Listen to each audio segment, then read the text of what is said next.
ইসলাম শুধু গতানুগতিক নির্দিষ্ট কোনো রাষ্ট্রের শিক্ষা ইসলাম দেয় না। আল্লাহ তাআলার শিক্ষা হলো সকল মানব জাতি, আদম সন্তান আর পুরো পৃথিবীটাই আল্লাহ তাআলা মানব জাতির জন্য নির্ধারণ করেছেন। কাজে এই জগৎ সমূহ যেভাবে আল্লাহর আইনে পরিচালিত হয়, সেভাবে জগৎ মানুষের সমাজটাও আল্লাহর আইনে পরিচালিত হবে। আর মুসলমানের দায়িত্ব হবে ধর্ম বর্ণ নির্বিশেষে সকল মানব জাতির জন্য কল্যাণের চেষ্টা করা। আম্মা বা'দু ফাআউযু বিল্লাহি মিনাশ শাইতানির রাজীম। বিসমিল্লাহির রহমানির রহিম। ما كان محمد أبا أحد من رجالكم ولكن رسول الله وخاتم النبيين وكان الله بكل شيء عليما يا أيها الذين آمنوا اذكروا الله ذكرا كثيرا وسبحوه بكرة وأصيلا। আল্লাহ রাব্বুল আলামিনের শানে আমরা শুকরিয়া আদায় করছি, সকলে বলছি আলহামদুলিল্লাহ। আল্লাহ তাআলার শুকরিয়া যে আমরা কিছু সময়ের জন্য আল্লাহর জিকিরে, আল্লাহর স্মরণে আমরা বসতে পেরেছি। শুকরিয়া তান বলি আলহামদুলিল্লাহ। অনেকের প্রশ্ন থাকে যে এই ওয়াজ মাহফিলে দরকার কি? দরকার এজন্যই, ওয়াজ মাহফিল এগুলো জাগতিক দলীয় কোনো সভা সমাবেশ নয়, কারো শোডাউন না, কারো প্রচারণা না। ওয়াজ মাহফিল উন্মুক্ত একটা বিদ্যালয়, সর্ববয়সের সর্বশ্রেণী পেশার মানুষদের জন্য ইসলাম শেখা, দ্বীন ঈমান আকীদা শেখার একটা সহজ ব্যবস্থাপনা। বলি আলহামদুলিল্লাহ। যদিও আজকাল অনুষ্ঠান হচ্ছে ওয়াজের নামে, তাফসিরুল কোরআনের নামে, কিন্তু বাস্তবতা হলো অধিকাংশ এই সকল অনুষ্ঠান কথা কাজের মিল থাকছে না। নাম হচ্ছে ওয়াজ মাহফিল, কিন্তু যারা আলোচক তারা ওয়াজ করেন না। নাম হচ্ছে তাফসিরুল কোরআন, কিন্তু যারা আলোচক তারা ঠিকমতো তাফসির করেন না। বরং কোনো কোনো ক্ষেত্রে কোরআনের আয়াতও ভুল পড়ে, অনুবাদও ভুল করে, আর তাফসিরের নামে যা বলা হয় তাফসিরের সাথে কোনো সম্পর্ক নেই। যার কারণে এই ওয়াজ মাহফিলের যে কাঙ্ক্ষিত ফল আমরা সঠিকভাবে পাচ্ছি না। সব জায়গায় একই সমস্যা। প্রত্যেকটা জায়গায় আমাদের শয়তান আমাদেরকে ওয়াসওয়াসা দিয়ে, শয়তানের প্ররোচনায় আমরা পা দিয়ে ফেলেছি। আল্লাহ তাআলা আমাদের সকলকে হেদায়েত দান করুন। যার কারণে সাধারণ অনেক মানুষ যারা দ্বীন ঈমান ইসলাম ওভাবে জানে না, তাদের কাছে মনে হচ্ছে এগুলোর প্রয়োজন নাই। আজকে যত মসজিদ আপনারা দেখতে পাচ্ছেন, যত মাদ্রাসা দেখতে পাচ্ছেন, বলা যায় এই সকল মসজিদ মাদ্রাসা ওয়াজ মাহফিলের ফসল। আমি বানিয়ে বললাম মনে হয়? যারা বয়স্ক আছেন তারা এই বিষয়গুলো জানেন। খুদ ইসলামটাও ওয়াজের ফসল। কারণ আল্লাহর নবী ওয়াজ করেছেন। কি করেছেন? সাফা মারওয়ায় দাঁড়িয়ে লোকজনকে ডেকে ওয়াজ করলেন। তবে সেই ওয়াজ আমাদের মতন ওয়াজ না, যে এত ছাড়া কথা বলবো না, আগে অ্যাকাউন্টে এত, ওঠার সময় এত, নামার সময় এত। নাউযুবিল্লাহ। আপনাদের দেশে এগুলো নাই বলে আল্লাহ তাআলা আমাদের হেদায়েত দান করুন। পুরো কোরআনটাই আল্লাহর পক্ষ থেকে ওয়াজ। আগে ওয়াজ কি সেটা আগে বুঝে নেন। যেহেতু আমরা অনারব, আরবি ভাষাভাষী না, ইসলামের পরিভাষাগুলো আরবি, বেশিরভাগই সবই আরবি। সেখান থেকে হয়তো কিছুটা উর্দু ফার্সিতে ব্যবহার করা হয়, কিছু বাংলায় আছে। তো যার কারণে আমরা নামগুলো জানলেও অর্থগুলো অনেকেই বুঝি না, এর গুরুত্বগুলো অনুধাবন করি না। ওয়াজের শাব্দিক অর্থ আরবিতে এটা লিখতে লাগে ওয়াও আইন জ, তো এর পরে যেটা জ। এই ওয়াজ মানে হলো উপদেশ, দিক নির্দেশনা। আর আরবিতে আরেকটা শব্দ আছে নসিহা, বাংলা আমরা নসিহত বলি, তবে এটা আরবি শব্দ। নসিহতের অর্থ হলো পরামর্শ, আরেকজনের কল্যাণ কামনা করে তাকে দিক নির্দেশনা পরামর্শ দেওয়া, এটাকে নসিহা বলা হয়। এই জন্য আমরা ওয়াজ নসিহত বলি আর কি। তো ওয়াজ হলো ইসলামের পরিভাষায় আল্লাহ এবং আল্লাহ রসুলের পক্ষ থেকে বান্দার জন্যে, সৃষ্টি জগতের জন্য যা উপদেশ তারা দিয়েছেন সেইগুলো মানুষের কাছে পৌঁছে দেওয়া, এর নাম হলো ওয়াজ। আর মাহফিল মানে হলো সভা, যেখানে করা হয় এই কথাগুলো বলা হয়, সেটার জায়গাটাকে মাহফিল বলে। যেমন এই সভা সেই সভা আমরা বলি না, শোক সভা, আনন্দ সভা, অমুক দিবস পালন ইত্যাদি বলা হয়। তাহলে এই দুইটা মিলে হয়েছে ওয়াজ মাহফিল। তাহলে ওয়াজ এটা দুনিয়াবি কোনো দলীয় সভা সমাবেশ নয়। যদি দুনিয়াবি দলীয় সমাবেশ করা হয় তাহলে এটা এক ধরনের আমানতের খেয়ানত করা হয়। কারণ এই লোকগুলো হয়তো দলের কথা শুনলে আসতো না, ওয়াজের কথা শুনে এসছে, তাদেরকে আমরা বলেছি এক, করলাম আর এক। এটাও আরেক ধরনের গাদ্দারি না? কথা বুঝেননি? এটাও গাদ্দারি কিনা? তো এই দেশটা আসলে বারবার, এই দেশের জনগণ, শুধু এই দেশ নয়, পৃথিবীর অধিকাংশ মানুষ শাসকদের দ্বারা, রাজনীতিবিদদের দ্বারা প্রতারিত এবং ধোঁকার শিকার। এই দেশটাও বারবার ধোঁকার শিকার হয়েছে। একসময় ব্রিটিশরা ব্যবসা করতে এসে ভারত দখল করলো পর্যায়ক্রমে।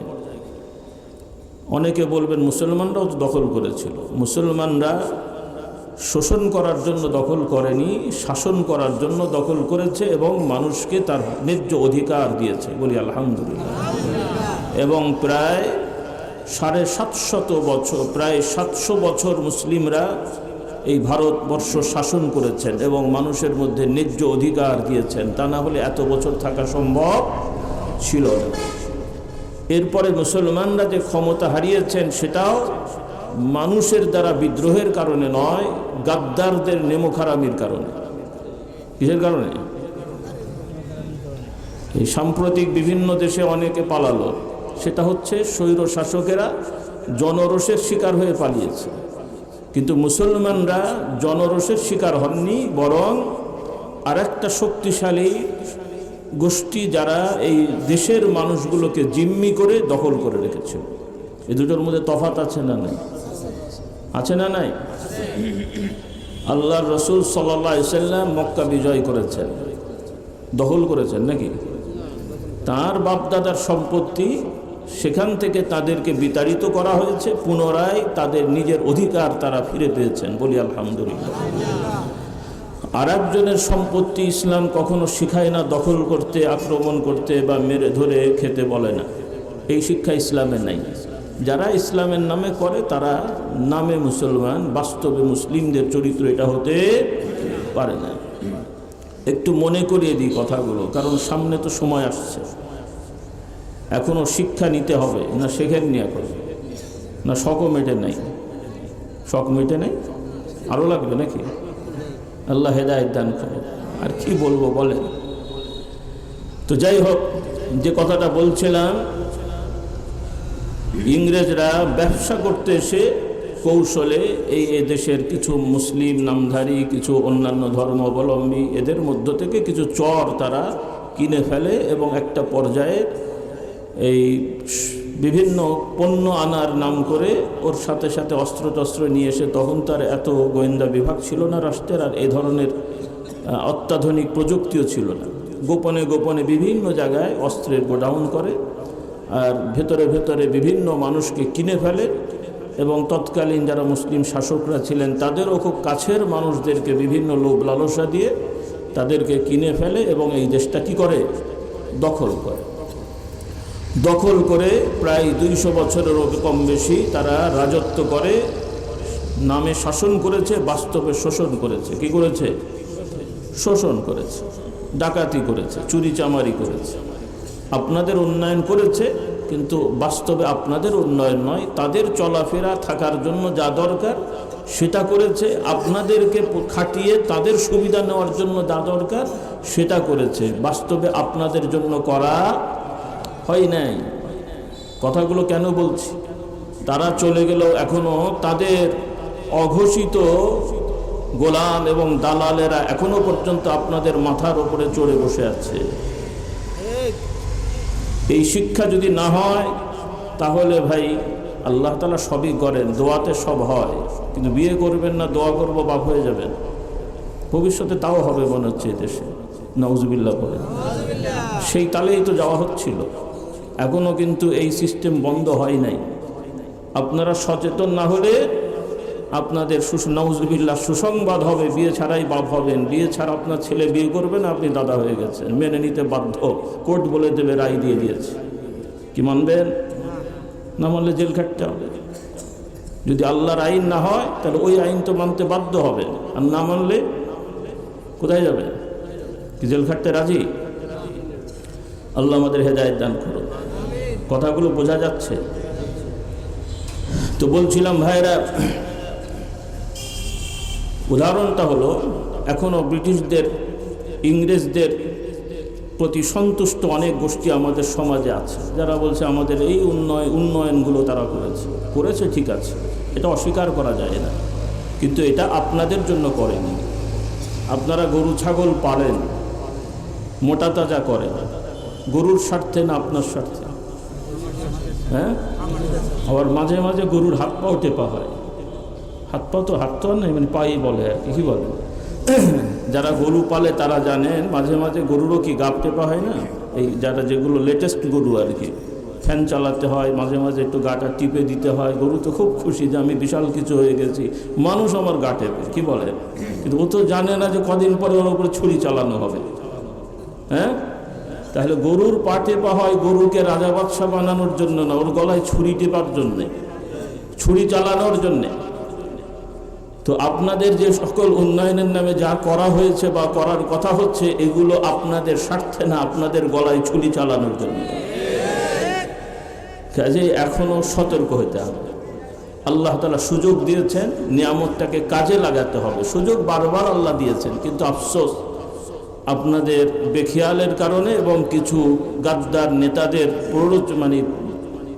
কারণে আজকে এই দেশের এই দুরবস্থা।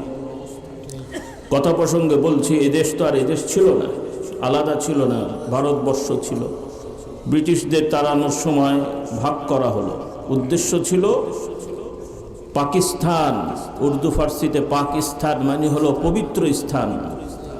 কিন্তু সেই পবিত্র স্থানের উদ্দেশ্য হলো যে কোরআন সুন্নাহ মোতাবেক রাষ্ট্র পরিচালিত হবে।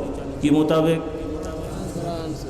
সেটার জন্যই আলেম ওলামারা নেতাদের কথায় সাড়া দিয়ে, আমাদেরও বাপদাদারা, দাদা পরদাদারা তাদের কথায় সাড়া দিয়ে আপনাদের বাপদাদাদেরকে বুঝিয়েছেন ভালো কথা, কোরআন সুন্নাহ মোতাবেক রাষ্ট্র চলবে। কিন্তু গায়েবী খবর তার কেউ জানে না, অন্তরের খবর তার হুজুররা বোঝেননি। কিন্তু এই নেতারা মুসলিম লেবাসে তারা নিজেরা যে বাপদাদা হওয়ার জন্য জাতীয় বাপ জাতীয় দাদা নানা হবেন, এই ধান্দা করবে, সে তো আর আমরা জানতাম না। কথা বোঝেননি? সেজন্যে এই নেতারা পাকিস্তান হওয়ার পরে কোরআন সুন্নাহ মোতাবেক রাষ্ট্র ঠিক মতো না চালিয়ে বারবার ডিস্টার্ব করে কোরআন সুন্নাহকে অবহেলা করেছে। বলুন নাউজুবিল্লাহ। আর কোরআন সুন্নাহ যেখানে থাকবে না, জুলুম অবিচার থাকবেই। যেখানে কোরআন সুন্নাহর আইন থাকবে না, সেখানে জুলুম অবিচার থাকবেই। আর সেই জুলুম অবিচারের খেসারত হলো আবার বাংলাদেশ। কারণ পাকিস্তানের দুইটা অংশ, পশ্চিম আর পূর্ব। এই দেশের স্বাভাবিক নিয়মে জনগণ যাকে ভোট দিল, তারা বলল একে ক্ষমতা দেওয়া যাবে না। এরপরে আরও অনেক ব্যাপার স্যাপার, আরবি বাংলা ভাষা নিয়ে গণ্ডগোল শুরু করে দিল। কেউ কেউ বলল বাংলা ভাষা হিন্দুদের ভাষা, এই ভাষা হবে না, উর্দু ভাষা বানাতে হবে। কোরআন তো উর্দুতে নাজিল হয়েছে নাকি? কোরআন কোন ভাষায় নাজিল হয়েছে? হ্যাঁ, আরবি বললেও তো একটা কথা ছিল। তা স্বাভাবিকভাবে ওরা উর্দু নিয়ে টানাটানি, আপনাদের 14 গোষ্ঠী বাংলা বলেছেন, কাজে আপনারা চান বাংলায়, বাংলা উর্দু নিয়ে ঠেলাঠেলি। তার মধ্যে আবার হয়ে গেল রাজনৈতিক প্রেক্ষাপট, মানুষের সেন্টিমেন্ট গ্রো করে বাংলায় বলে। এই জন্যই কথাই বলে হুজুগে, এই হুজুগে বাঙাল উঠিয়ে দিল, স্বাধীন হবেন। ভাগ হলেন কিন্তু স্বাধীন হতে পারলেন না, ভাগ হয়েছেন। শুনতে হয়তো খারাপ লাগছে কথাগুলো, আমি কি বানিয়ে বললাম? ভাগ হয়েছেন, এটা ঠিক।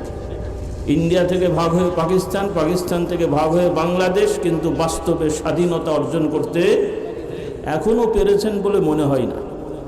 আমরা আশাবাদী যেন হয়। আমাদের এই ছোটোখাটো বাচ্চারা, যুবকেরা নিঃস্বার্থভাবে জীবন দিয়েছে, তাদের রক্তটার ওপরে আর কেউ যেন জুলুম করতে না পারে। কি আর জুলুম হবে? আল্লাহ আমাদের হেদায়েত দান করুন। আমার অভিভাবকেরা, আপনাদের সন্তানদের রক্তের উপরে আর কেউ যেন ভণ্ডামি গাদ্দারি করতে না পারে, সচেতন থাকতে হবে। কি রাজি ইনশাল্লাহ? কি রাজি ইনশাল্লাহ? আল্লাহ আমাদের হেদায়েত দান করুন। আর পেছনে এই দীর্ঘদিনের ইতিহাস থেকে শিক্ষা নিতে হবে, সামনে কোনো নেতা যে দলেরই হোক, ইসলামের নামে হলেও কেউ যেন আর ভণ্ডামি করার সুযোগ না পায়। কি রাজি ইনশাল্লাহ? কেন সুযোগ দেবেন, আবার সেই দীর্ঘদিনের জুলুমের শিকার হয়ে যাবে। আল্লাহ তাআলা আমাদের সবাইকে হেদায়েত দান করুন। তো কথা প্রসঙ্গে যে কথা বলছিলাম ভাইরা, একটু পেছন থেকে ভূমিকা টেনে আনলাম সামনের বিষয়গুলো বলার জন্যে। তো দেশ ভাগ হলো, পাকিস্তান থেকে বাংলাদেশ। আলহামদুলিল্লাহ, বাংলাদেশের বর্তমান আপনারা জনসংখ্যার শতকরা 90% মুসলমানের বাচ্চা। বলি আলহামদুলিল্লাহ। কিসের বাচ্চা? মুসলমানের বাচ্চা। আমরা মুসলমানের বাচ্চা হয়েছে, এখন মুসলমান হতে হবে, বাচ্চা ফুটাতে হবে আর কি। হ্যাঁ, মুরগির বাচ্চা আছে, এটাকে বড় করতে হবে, ঠিক মতো খাওয়াতে হবে, বড় করতে হবে, তা না হলে এই বাচ্চা অবস্থায় মরে যাবে। তো আমরা মুসলমানের বাচ্চা হয়েছি। যদি ইসলাম না শেখান সন্তানদেরকে, তাহলে মুসলমান নাম নিয়ে কবরে যাবে, কিন্তু কাফের মুশরিকদের দলভুক্ত হয়ে যাবে। আজকে কলেজ ইউনিভার্সিটির ছেলে মেয়েদের যা অবস্থা, শুধু তাদের দোষ দিলে তো ভুল হবে। যা মাদ্রাসাগুলো বাবা এখন আর এই আক্রমণ থেকে রক্ষা পায়নি। কারণ বিশেষ করে সরকারি মাদ্রাসাগুলোর যে দুরবস্থা, আমরাও পড়েছি ভাই ছোটোবেলায়। কোনো সেক্টরকে আমি খারাপ বলছি না, আমরা বলছি না যে স্কুল কলেজ খারাপ, সরকারি মাদ্রাসা খারাপ, তা আমি বলছি না। কিন্তু এই স্কুল কলেজ মাদ্রাসাগুলোর সিলেবাস এবং পরিবেশ যা অবস্থা হয়েছে, এই অবস্থা চলতে থাকলে নামাজি কাফের হবে, মুশরিক হবে, নামাজি তারা জাহান্নামী হবে। বলুন নাউজুবিল্লাহ।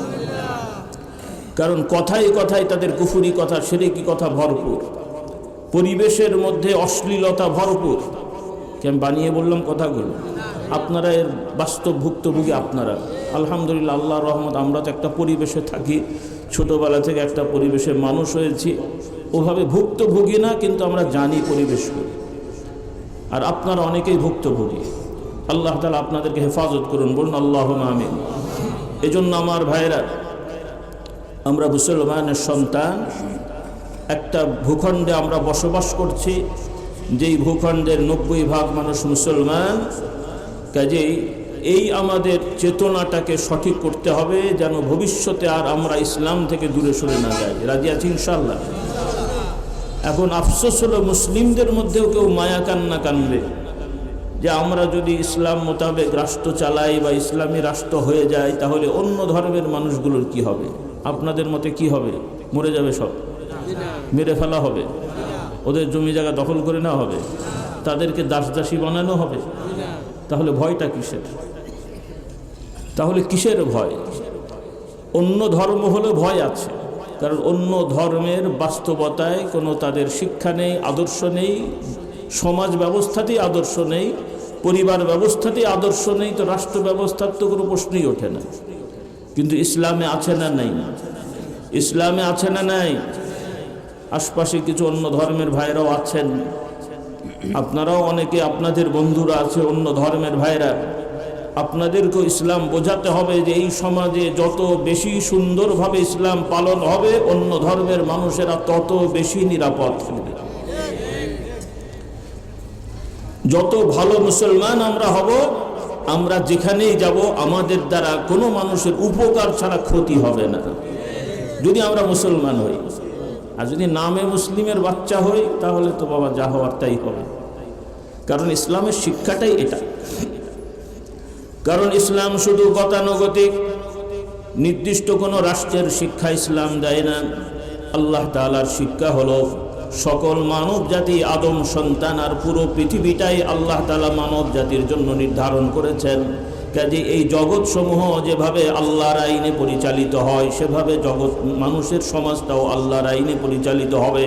আর মুসলমানের দায়িত্ব হবে ধর্ম বর্ণ নির্বিশেষে সকল মানব জাতির জন্য কল্যাণের চেষ্টা করা। সুবহানাল্লাহ। এটা হলো ইসলামের মূল নীতি, রাষ্ট্র ব্যবস্থার নীতি। এই যে আপনারা বিভিন্ন দলের ভক্ত আছেন অথবা হুজুগ আছেন, যখন যেটা ভাল লাগে, যখন যেটা মনে হয় তাদেরকে ভোট দেন। অনেকে দল না করলেও ভোট তো দেন, প্রয়োজনে সামনেও দেবেন না নাকি দেওয়ার আকাঙ্ক্ষা নেই? আচ্ছা, আপনারা না দিলেও ফেরেশতারা আপনাদের পক্ষে দিয়ে দেবে, কোনো সমস্যা নেই। বিগত দিন যেমন দেওয়া হয়েছে, আপনারা তো অনেক আল্লাহওয়ালা বুজুর্গ, এত পীর সাহেব, এত হুজুর আপনাদের সমাজের শোনা যায়। কোনো নেতা নাকি প্রতিদিন 25 কি বলে 70-80 টাকা তো নামাজ পড়ে। আবার হয়তো বা দেখা যাবে কেউ 3টা করেও রোজা রাখে, নাকি রাখে না? সম্ভব তো নাকি? তো শোনা যায় আর কি। তো এইরকম যদি আপনাদের আল্লাহওয়ালার নেতা হয়, তো এর জন্য কি আর আপনাদের ভোট দেওয়া লাগে নাকি? তো ফেরেশতারাই তো দেবে। নাউজুবিল্লাহ পড়ে কি তাই দেবে? আল্লাহ আমাদের হেদায়েত দান করুন। তো ভোট এটা একটা পদ্ধতি, ভোট একটা পদ্ধতি, গণতন্ত্র আর একটা বিষয়। ভোট আর গণতন্ত্র এক জিনিস না। বাংলায় গণতন্ত্র বলতে যা বোঝায়, ইংরেজিতে সেকুলারিজম বলতে যা বোঝায়, ইসলামের সাথে এটার কোনো মিল নেই। এটা আপনাদেরকে বুঝে নিতে হবে। অন্যান্য ধর্মের সমস্যা ছিল, অন্যান্য জাতির সমস্যা ছিল, তারা তাদের সমস্যার জন্য ওষুধ খেয়েছে। আপনার রোগ হয়নি, তাও খাবেন, কথা বলেন। এখন আমেরিকান একটা লোক আপনাদের দেশে এসছে, সকালে নাস্তার সময় দেখলেন 3টা ট্যাবলেট খেয়েছে। তো আপনারা আমেরিকার লোক, অনেক উন্নত মানুষ, কাজে আপনার রোগ নেই তাও 3টে খাবেন, কি বল? ওরা ট্যাবলেট খেয়েছে, ওর মাথার দোষ, ঠ্যাঙের দোষ, মদ খায়, বিড়ি খায়, নানান ধরনের সমস্যা আছে, পয়জন আছে, এটার জন্য ওষুধ খেয়েছে। কারণ আপনি সুস্থ মানুষ যদি আমেরিকানদের ফলো করে সুস্থ মানুষ ট্যাবলেট খান, রোগ ভালো হবে তো নাকি? ভালো হবে না কি হবে? বাড়বে। তো সমাজতন্ত্র, গণতন্ত্র এগুলো অমুসলিম দেশগুলোর সমস্যার সমাধানের জন্য তারা এগুলো আবিষ্কার করেছে। তারাও এইগুলো আবিষ্কার করেছে ঠিকই, কিন্তু বাস্তবে প্রকৃতপক্ষে সমাধান করতে পারে নাই। কারণ তারা মানুষ স্বাধীনভাবে তার আইন চিন্তা বুদ্ধি দিয়ে সমাধান করতে পারবে না যতক্ষণ না পর্যন্ত মহান স্রষ্টা আল্লাহ তাআলার আইনের কাছে সারেন্ডার না করবে। এই শিক্ষাটা আপনাদের বুঝতে হবে। কিন্তু আফসোস হলো যে আমাদের সমাজের অনেক আলেম নামধারীরাও এই জিনিসগুলো ভালো করে বোঝে না। তারাও দেখি দল উদলের দালালি করে বেড়াচ্ছে। আল্লাহ আমাদের সবাইকে হেদায়েত দান করুন। হ্যাঁ, মানুষ মাত্র সামাজিকভাবে মানুষের সাথে ভালো সম্পর্ক রাখা এটা দোষ না, কিন্তু আরেকটা হলো নীতিহীনভাবে দালালি করা, অন্যায়কে প্রশ্রয় দেয়া, এটা কোনো ইমানদারের কাজ হতে পারে? আল্লাহ আমাদের হেদায়েত দান করুন। হ্যাঁ, আমরা জালিমদের সাথেও বসে চা খেতে পারি, কিন্তু সেটার উদ্দেশ্য হবে তাকে নসিহত করা, তার দালালি করা নয়। আল্লাহ তাআলা আমাদের হেদায়েত দান করুন। আমার যুবক যুবতী ভাই বোনদের বলতে চাই, কারণ আজকাল বাংলাদেশ তো তোমাদেরই বাংলাদেশ, বলি আলহামদুলিল্লাহ। হ্যাঁ, বুড়োরা তো সব গেট আউট, তাই তো নাকি? বলি আলহামদুলিল্লাহ। আর হাদিসেও আমার যুবকদের জন্য সুসংবাদ দেয়া আছে। এখন বলবো না পরে? তারপরে বলি নাকি? ঠিক আছে। আমার যুবকদের জন্য সুসংবাদ আছে, বলি আলহামদুলিল্লাহ। তবে কানে কানে বলি, বুড়োরা যেন না শোনে। কি বলেন? বলি আলহামদুলিল্লাহ। রাসূলুল্লাহ সাল্লাল্লাহু আলাইহি ওয়াসাল্লাম জানেন, আল্লাহর নবী এক সাহাবী এসেছেন, বৃদ্ধ বয়োজ্যেষ্ঠ, খুবই বুড়ো মানুষ। রাসূলুল্লাহ সাল্লাল্লাহু আলাইহি ওয়াসাল্লাম এক পর্যায়ে তাকে বললেন, জেনে রাখো কোনো বুড়োরা কিন্তু জান্নাতে যাবে না। সুবহানাল্লাহ। জান্নাতে কে যাবে না? কোনো বুড়ো ভাইয়েরা জান্নাতে যাবে না। জান্নাতে কারা যাবে? আমার যুবকরা যাবে। বলি আলহামদুলিল্লাহ। তো বুড়ো ভাইদের কি সমস্যা হবে? মুশকিল হয়ে গেল। রাস্তা আছে, রাস্তা হলো এখন সাদা দাড়িগুলো কালি লাগিয়ে কালো করে যুবক হতে হবে, যেন ফেরেশতা চিনতে না পারে। অথবা আর একটু সহজ বুদ্ধি, ক্লিন শেভ হলে একদম বাচ্চা হয়ে যাবে, ফেরেশতারা তার বুঝতে পারবে না। কি বলেন? ফেরেশতারা এসে চিন্তা করবে এই তো এখনো নাবালক হয়ে আছে, সব নাবালকই হয়নি। আল্লাহ আমাদের হেদায়েত দান করুন। তাহলে আল্লাহ তাআলার নিয়ামত, দুনিয়ায় যে যে বয়সেরই হন যখন আল্লাহ তাআলা জান্নাতের ফয়সালা দেবেন, জান্নাতীরা পূর্ণাঙ্গ যুবক যুবতী অবস্থায়, পুরুষ নারী সকলেই যুবক যুবতী অবস্থায় আল্লাহ তাআলা তাদেরকে জান্নাত দান করবেন। বলি আলহামদুলিল্লাহ। আল্লাহ তাআলা আমাদের সকলকে জান্নাতি হওয়ার তৌফিক দান করুন। আল্লাহ তাআলা সব থেকে ভালো জানেন তার কুদরত, নিয়ামত, হিকমত। তবে বোঝা যায় যে আল্লাহ তাআলা জান্নাত খুব সুন্দর করে সাজিয়ে রেখেছেন। আল্লাহ তাআলা চান যে তার বান্দারা জান্নাতে যে যেন বিলাসিতা করে, আরাম করে, উপভোগ করে। এই জন্য আল্লাহ তাআলা আরাম উপভোগ করার জন্য যা কিছু দরকার সব কিছু পূর্ণাঙ্গভাবে আল্লাহ তাআলা তার বান্দাদেরকে দান করবেন। দুনিয়ায় খাওয়া দাওয়া করতে গেলেও কষ্ট লাগে, বৈধ পথেও কষ্ট হয়, অবৈধ পথে আরও কষ্ট হয়, তারপরেও মানুষ অন্যায় করে। দুনিয়ার উপার্জন করলেও কষ্ট করে উপার্জন করে, যা উপার্জন করে, যা সঞ্চয় করে, সেই অনুযায়ী ভোগ বিলাসিতা খুবই কম হয় না বেশি হয়? দুনিয়ায় পরিশ্রম বেশি আর আরাম কম। পক্ষান্তরে জান্নাতীরা অল্প কষ্টের অফুরন্ত নিয়ামত পাবেন। বলুন সুবহানাল্লাহ। কারণ দুনিয়ার হায়াতের তুলনায় জান্নাতের হায়াত কোনো মানে হিসাব করার সুযোগ নেই। সুবহানাল্লাহ। দুনিয়ার একটা মানুষের কত জোর আর কত বছরই আর হতে পারে, এরপরে তো শেষ হয়ে গেল। আর জান্নাতের হায়াত শুরু হবে, কোনো শেষ নেই। খালিদিনা ফিহা। বলি আলহামদুলিল্লাহ। আর সেখানে যা কিছু আছে খাওয়ার জন্য চাষ করতে হবে না, কোনো কিছু ফরমায়েশ করতে হবে না। এবং ভালো ভালো জিনিসও অনেক সময় মানুষের মনোপুত হয় না, কিছুটা হলেও তার রুচির সাথে একটু কম বেশি হয়ে যায়, হয় না। দামি খাবার কিন্তু অনেক সময় কিছু না কিছু একটা, আবার যাদের একটু খুঁতখাতনি ব্যারাম আছে এদের একটু বেশি হয়, ঝাল বেশি, নুন কম, এই সেই হ্যান ত্যান আছে না নেই? চা দিল বলে চিনি কম, আরেকজন বলে বেশি, আরেকজন বলে দুধ কম। মুখ একদম পারফেক্ট, মানুষের মন জয় করে কেউ কিন্তু কিছু করতে পারবেন না। এই আমার যুবকেরা মাঝে মাঝে একে নিয়ে পালায়, ওকে নিয়ে পালায়, তারপরে খুব ভালো, তারপরে এবারে চোখে, এরপরে হুজুরের কাছে তদবির দেন। এবার তো ঝামেলা পেকে গেছে, নাউজুবিল্লাহ। পরে কাজে এখন চোখ জোড়ালেও একটা সময় চোখের শুল হয়ে যায়।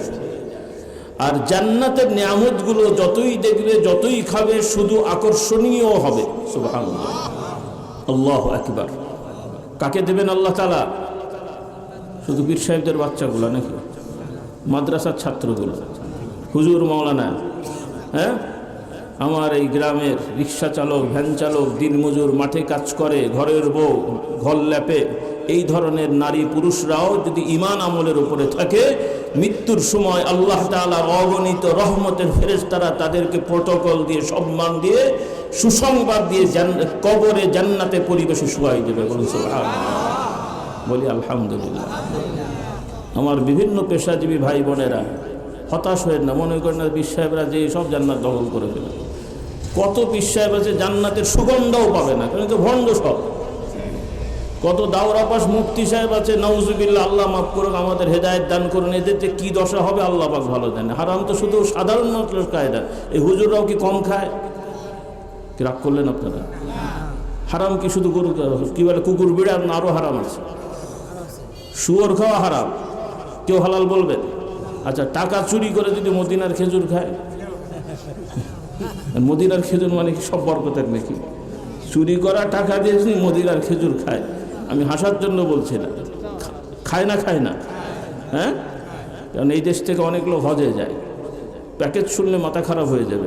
18-20 লাখ টাকা দিয়ে হজ করে, কত বড় আল্লাহওয়ালা যে 20 লাখ টাকা খরচ করে হজ করছে। ভালো খবর হলো সরকারি টাকা সাইজ করেছে, নাউজুবিল্লাহ বলে। আর ওখানে যে আল্লাহর জন্য এসছি, কত আবেগ, আল্লাহর দিনের জন্য এসছি, টাকা খরচ করবো না মানে? ভেতরের খবর হলো তো বাপদাদার টাকা না, ওর খাটনির টাকাও না, চুরি করা টাকা। অবশ্যই কেউ যদি হজে যে কোটি টাকাও খরচ করেন, হালাল টাকা অপচয় নাই, বলি আলহামদুলিল্লাহ। সেটা আমরা খারাপ বলছি না, কিন্তু প্রশ্নটা হলো যে আমরা ইসলাম বুঝে বসে আছি যে মক্কা মদিনায় গেলেই বুঝি ফেরেশতারা মাথায় করে জান্নাত নিয়ে চলে যাবে, ভাবসাব এরকম। তো আপনি তো যে নাই 15 দিন, 1 মাস, 3 মাস থাকলেন, 3 মাস তো না, 40 দিন থাকলেন, 45 দিন থাকলেন। তো আবু জেহেল তো জন্ম থেকে মরা পর্যন্ত ভাই মক্কাই ছিল, আপনি আর কয় লিটার কয়শো লিটার পানি খেয়েছেন? আবু জেহেল তো জন্ম থেকে মরা পর্যন্ত জমজমের পানি খেয়েছে, আর জমজম দিয়েও গোসল করেছে। জান্নাতি না জাহান্নামী? বলুন নাউজুবিল্লাহ। নিঃসন্দেহে মক্কার প্রতি আবেগ থাকবে, কিন্তু কিয়ামত পর্যন্ত কোটি কোটি শত শত কোটি মুসলমান জীবনে মক্কায় যেতে পারেও নি, পারবেও না। কিয়ামত পর্যন্ত শত শত কোটি মুসলমান মদিনা শরীফে যে আল্লাহর নবীর রওজা জিয়ারত করতে পারেও নি, পারবেও না। কিন্তু ঈমান আমলের উপরে থাকলে দুনিয়ার হায়াতে হজ করতে পারুক না পারুক, নবীর জিয়ারত করতে পারুক আর না পারুক, কিয়ামতের ময়দানে নবীর শাফাআত নসিব হয়ে যাবে। এটা তো শরীয়তের বিধান। আবেগ আছে, অবশ্যই যাওয়ার চেষ্টা করতে হবে, কিন্তু এই অন্যায় পথে ইবাদতের নাম ভাঙিয়ে মানুষের প্রতি অবিচার করা, এই দ্বারা এই ইবাদত আল্লাহর কাছে কবুল হবে না, বরং আসামি হতে হবে। কি হতে হবে? আসামি হতে হবে। কথাটা এখানে। অনেকে মনে করবে যে ইসলামের বিষয় নিয়ে হুজুররা আবার এত কথা বলে। ইসলাম তো যে ইসলাম আপনাদের শেখানো হয়েছে ভাই, অনেকেই বোঝেন এইভাবে ইসলাম নয়। আল্লাহ তাআলা আমাদের ইসলাম বোঝার তৌফিক দেন। বলুন আল্লাহুম্মা আমিন। একটু কথা প্রসঙ্গে কথাগুলো শেষ করে দিই। আমার যুবক যুবতী ভাই বোনের, ইসলামটাকে একটু ভালো করে শেখো। আমার ভাই বোনদের বলতে চাই, যারা স্কুল কলেজের ছাত্ররা আছে এবং যারা মাশাআল্লাহ পড়াশোনা কিছুটা হলো আছে, অভ্যাস আছে, আপনারা পিছপা হয়ে থাকবেন না। একটু সরাসরি কোরআনের সাথে সম্পর্ক গড়ি। আমরা রাজি আছি ইনশাআল্লাহ? বলেন। এবং আলহামদুলিল্লাহ আমাদের সমাজে একটা রেওয়াজ চালু হয়েছে, এটা নিয়েও আবার অনেক কথা শোনা যায়। আমাদের সমাজে বাংলাদেশ, ভারতে, পশ্চিম বাংলা বা বিভিন্ন, এখন সব দেশেই মোটামুটি জুমার আগে কিছু আলোচনা করার একটা রেওয়াজ চালু হয়েছে। এটা নিয়েও আবার কেউ কেউ বিতর্ক করছেন। কেউ বলছেন যে জুমার খুতবা তো দুইটা, হুজুর আবার তিনটে খুতবা বানালো কেন? তো প্রশ্ন হলো, কথা ভেঙে দিই, জুমার আগে এই যে বাংলা আলোচনা আপনারা যারা শোনেন বা করেন, কেউ কি মনে করেন যে এটা নামাজের অংশ? আপনারা মনে করেন এটা? কেউ আশা করি করেন না। যদি কেউ করে থাকেন এটা ভুল হবে। জুমার খুতবা দ্বিতীয় আজানের পরে মেহরাবে দাঁড়িয়ে যেটা হয় সেটা আরবিতে দেওয়াই উত্তম, এটাই ঠিক আছে। এটাই হলো জুমার নামাজের খুতবা, নামাজের সাথে যেটা সম্পৃক্ত। যে এই খুতবা ছাড়া নামাজ হয় না, নামাজ ছাড়া এই শুধু খুতবা দিলেও হক আদায় হবে না, এটা হলো এটার সাথে।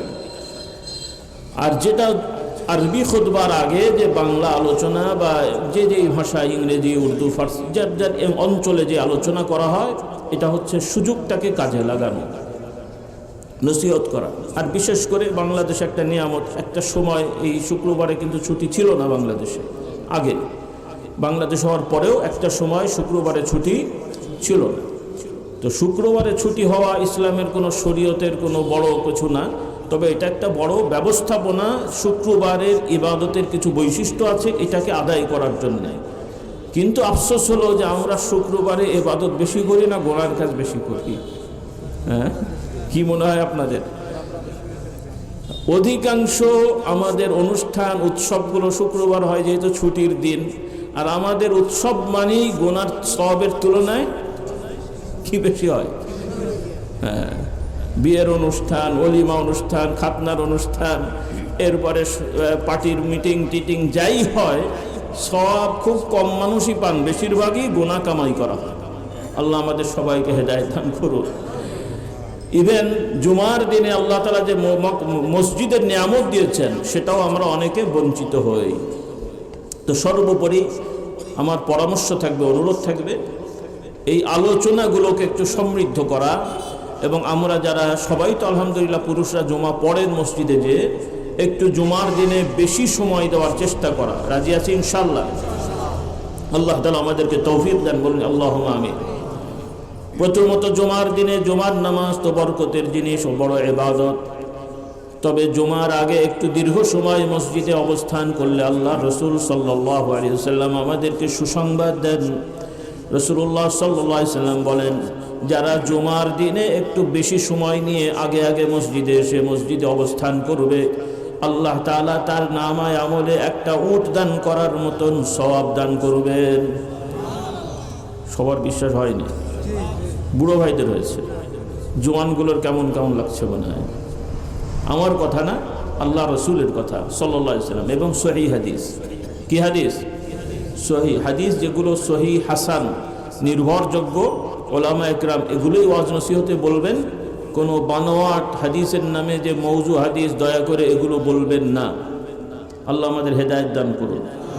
আর আরবি পড়তে না পারলে বাংলাতে এগুলো সংকলন আছে। আগে অনেক সময় অনেকে বুঝতে পারতেন না, চটি বই পড়ে বলে ফেলতেন, বুঝেননি বলেছেন, আশা করি আল্লাহ ক্ষমা করবেন। কিন্তু এখন মাশাআল্লাহ বহু আলেম ওলামা মুহাক্কিক ভাইরা বাংলায় অনুবাদ করে লিখে দিয়েছেন যে এই হাদিসগুলো মৌজু, এই হাদিসগুলো হাসান, সহিহ, নির্ভরযোগ্য। তো সেখানে আর মৌজু হাদিস বলার জন্য আর কোনো কি বলে অপশন আছে? কথাটা বোঝেন একটু আমাকে। আল্লাহ আমাদের হেদায়েত দান করুন। আর এই ব্যাপারে আমাদের পূর্বপুরুষরা কঠোর অবস্থানে ছিলেন। ফুরফুরার পীর মুজাদ্দিদে জামান হযরত আবু বকর সিদ্দিকী রহমতুল্লাহ আলাই, আমার পরদাদা, নাম শুনেছেন অনেকেই। একটু আমাদের অবস্থানটাও পরিষ্কার করা দরকার, যেহেতু আমরাও দীর্ঘ বছর ধরে, দীর্ঘ সময় ধরে আপনাদের সাথে আমাদের সম্পর্ক, কয়েক প্রজন্ম ধরে, বলি আলহামদুলিল্লাহ। তবে আলহামদুলিল্লাহ আমরা বুকে হাত দিয়ে বলতে পারি, আমাদের ভুলভ্রান্তি থাকলেও আমাদের বাবা দাদারা দুনিয়াবি স্বার্থে আপনাদের এই সকল অঞ্চলে আসতেন না, একমাত্র আল্লাহর জন্য এসেছেন, বলি আলহামদুলিল্লাহ। এই ফাউন্ডেশনটা শক্তিশালী। আমরা দুর্বল হলেও আমাদের ফাউন্ডেশন মজবুত, বলি আলহামদুলিল্লাহ। এটা বেড়ার ঘর না, বাঁশের ঘর না যে ঠেলা দিলে উল্টে যাবে, এর পাইলিং অনেক নিচে আছে, বলি আলহামদুলিল্লাহ। কারণ এখানে ভণ্ডামিও নাই, ধান্দাবাজিও নেই, বলি আলহামদুলিল্লাহ। আর ধান্দাবাজদেরকে আমরা প্রশ্রয়ও দিই না, এজন্যই আমরা একটু খারাপ আর কি অনেকের কাছে। যেহেতু ধান্দাবাজদের প্রশ্রয় দিই না, ধান্দাবাজরা তো ধান্দাগিরি করতে না পারলে মন খারাপ করবেই। এজন্য আমরা একটু অনেকের কাছে কষ্টের জিনিস হয়ে গেছি। আল্লাহ তাদেরকে বুঝ দেন, বলুন আল্লাহুম্মা আমিন। কারণ এই ওয়াজের নামে এই সমস্যা তো নতুন না। ইবলিস কি আর নতুন ইবলিস রে ভাই? সে তো ও আগে থেকেই আছে। কিন্তু ইবলিসের শয়তানি পরিকল্পনা বিভিন্ন ধরনের। তো আপনারা ওয়াজের মাহফিলে বসে নিষ্পাপ হয়ে বাড়ি চলে যাবেন, ইবলিস শুধু চেয়ে চেয়ে দেখবে, এতই সহজ? ওনার কিছু করণীয় আছে না? ওনার একটা মিশন আছে না? এজন্য আমাদের বক্তা সাহেবদেরকে মাথায় ওয়াসওয়াসা দেয়, একটু মুখরোচক কথা না বললে পাবলিক বসে নাকি? এজন্য মিথ্যা সত্য যা পারে বলে আপনাদের বসিয়ে রাখার জন্যে। আর ওই মিথ্যে কথা শুনে আপনারা সুবহানাল্লাহ পড়ে ফেলেন। কত সওয়াব, কত সওয়াব, নাউযুবিল্লাহ পড়ে। আর এই মিথ্যাটা যদি আল্লাহর নবীর নামে হয়, আমি হাসার জন্য বলছি না, বাস্তবতাটা বোঝেন, কত ভয়ঙ্কর কল্পনা করা যায়। বুঝে শুনে জেনে শুনে যদি কেউ বলেন, সাবধান হতে হবে। যারা আমার তলাবুল ইলম ছাত্র ভাইরা, তোমরা আলোচনা করো, অনেক ভাইরাও ওয়াজ নসিহত করেন, একটু সতর্ক করার জন্য বলছি আমি। রাসূলুল্লাহ সাল্লাল্লাহু আলাইহি ওয়াসাল্লাম বলেন, যে ব্যক্তি আমার নামে কোনো কথা বলবে, যে কথা আমি বলিনি, যে কাজ আমি করিনি, আমার নামে যারা এগুলো চালাবে বলবে, সে যেন তার ঠিকানাকে জাহান্নামে নির্ধারণ করে রাখে। তাহলে নবীর নামে মিথ্যাচার, এটাকে তো হাদিস বলে, হাদিস মৌজু বলে আরবিতে, মৌদু, যেটা বাংলায় জাল হাদিস, বানোয়াট হাদিস বলা হয়। এই বিষয়ে আমার পরদাদা জান ফুরফুরার পীর মুজাদ্দিদে জামান আবু বকর সিদ্দিকী রহমতুল্লাহ আলাই, তিনি আমার আরেক দাদাজানকে দিয়ে, আমার দাদাজান হচ্ছেন বড় মুজাদ্দিদ জামানের বড় সাহেবজাদা, যিনি তার স্থলাভিষিক্ত পীর মাশায়েখদের ধারাবাহিকতায় সাজ্জাদা নিশিন, গদ্দি নিশিন, কায়েম মোকাম বলা হয়, খলিফা বলা হয়। এটা পরিভাষা। যেমন ইউনিভার্সিটির যিনি দায়িত্বশীল হন, কি বলে ভাইস চ্যান্সেলর, এর ভিসি সংক্ষেপে ওটা হলো ভাইস চ্যান্সেলর। এরপরে college school, high school school হলে বা এগুলোকে বলা কি প্রিন্সিপাল। আর প্রধান কি বলে, প্রাইমারি হলে প্রধান শিক্ষক। এই ধরনের কওমি মাদ্রাসায় মুহতামিম, এগুলো একটা পরিভাষা। কেন বলছি এই জন্য আমার আবার যুবকরা, তাদের দোষ নেই, কিছু হুজুররা বুঝাইছে তাদের মাথায়, কোরআনে নাই, হাদিসে নাই। এখন মুহতামিম কি কোরআনে আছে? মুফাসসির কি কোরআনে আছে? তারপরে ডক্টর কি কোরআনে আছে? এগুলো তো আমাদের হুজুররা ব্যবহার করে। তাহলে এগুলো ব্যবহার করলে বৈধ হয়ে গেল। আর পীর সাহেব সাজ্জাদা নিশিন গদ্দি নিশিন বললে কোরআন হাদিস বিরোধী হয়ে গেল। বিচারটা কি সঠিক হলো ভাই? আপনারাই বিচার করেন। হ্যাঁ, একই জিনিস বানোয়ার, আপনি একটা বানালেন, আমি একটা বানালেন, আপনার বানানোটা ঠিক হলো, আমার বানানোটা ভুল হয়ে গেল। কেমন হলো কথাটা? যদি ভুল হয় সবগুলাই বাদ দিতে হবে, আর যদি ঠিক হয় তাহলে সবটাকে স্বীকার করতে হবে। নাকি কথাটা ভালো লাগলো না? হ্যাঁ, এখন পীর সাহেব কি জিনিস সেটা বুঝতে হবে। পীর সাহেব মানে কি আল্লাহর খালাতো ভাই? নাউজুবিল্লাহ। নাকি জগৎপরের পরিচালক? হ্যাঁ, কিছু লোক আছে তারা এগুলো বলে, খালাতো ভাই বলে না, নাউজুবিল্লাহ, কিন্তু তাদের ভাষ্য অনুযায়ী পীর সাহেব বাবা মানে জগৎ চালায়। বলুন নাউজুবিল্লাহ। এগুলো তো ভণ্ডামি। তো এটা তো বাবা শুধু পীরকে নিয়ে নয়, এটা নবীদেরকে নিয়েও এ ধরনের দাবি করা হয়েছিল। এই জন্য কি নবীদেরকে অস্বীকার করবেন? তাহলে যেইটা অপরাধ ওইটাকে বাদ দিতে হবে, যেটাকে নিয়ে কলুষিত করা হয়েছে সেটা বাদ দিতে হবে, কিন্তু মূল যেটার কোনো দোষ নেই। একটা সাধারণ গ্লাস, একজন মদ খেয়েছে আর একজন পানি খেয়েছে, আপনি গ্লাস ভাঙবেন না মদ ফেলবেন? নাকি গ্লাস ভেঙে ফেলেন?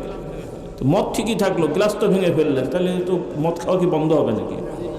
হ্যাঁ, আল্লাহ আমাদেরকে সঠিক বুঝ দান করুন। তো এই হলো বিষয়টা। তো আল্লাহওয়ালারা দুনিয়াবি কোনো ডিগ্রি নিয়ে তারা আসেননি। আল্লাহ তাআলা যাদেরকে কবুল করেছেন, সমাজে একটা প্রচার হয়ে যায়, তাদেরকে মানুষ উর্দু ফার্সিতে পীর বলেন, আরবিতে শায়েখ বলেন, এভাবেই প্রচলন হয়ে গেছে। এটা একটা বাস্তবতা, এবং কোরআন হাদিসের আলোকে এটার বাস্তবতা প্রমাণ আছে, বলি আলহামদুলিল্লাহ। কারণ রাসূলুল্লাহ সাল্লাল্লাহু আলাইহি সাল্লাম বলেন, আল্লাহ তাআলার প্রিয় বান্দা যারা ইবাদত বন্দেগীতে অগ্রসর হয়, আল্লাহ তাআলা তাদেরকে ভালোবাসে ফেলেন, এবং আল্লাহ রাব্বুল আলামিন ফেরেশতাদেরকে ডেকে বলেন, অমুক বান্দাকে আমি ভালোবাসি, তোমরাও তাকে ভালোবাসবে। সুবহানাল্লাহ।